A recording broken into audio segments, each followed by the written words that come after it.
Hola, yo les vengo a presentar mi estrategia. Se llama I do, we do, you do. O sea, yo hago, nosotros hacemos, vos haces.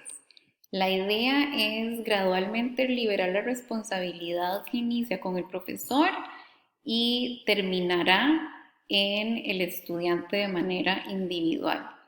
Entonces, trata de moverse desde un enfoque centrado en el docente para que poco a poco termine siendo el estudiante quien de forma responsable e individual va a tomar la responsabilidad de la habilidad que se esté enseñando en ese momento en particular.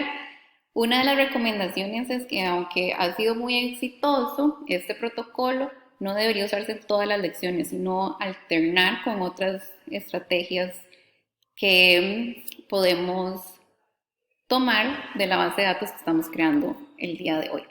Bueno, y si quieren saber más acerca de cómo otros profesores de otras escuelas utilizan este protocolo, los invito a darle clic a este link que los va a llevar al podcast que se llama That Teacher.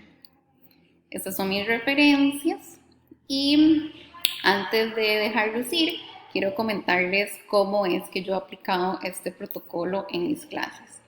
Una de las últimas lecciones que tuvimos fue en física, el semestre pasado, trató de máquinas simples y los tipos de máquinas simples.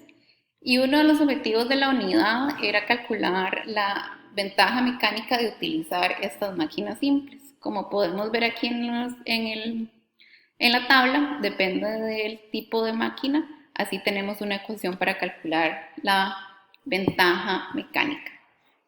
¿Cómo utilicé el yo hago, nosotros hacemos, vos haces?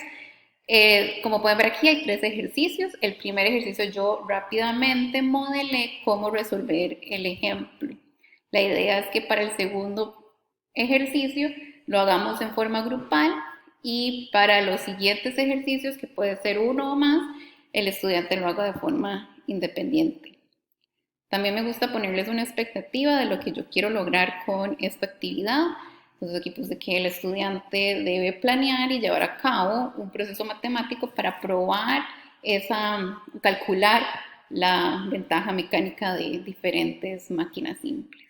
Ojalá les haya gustado.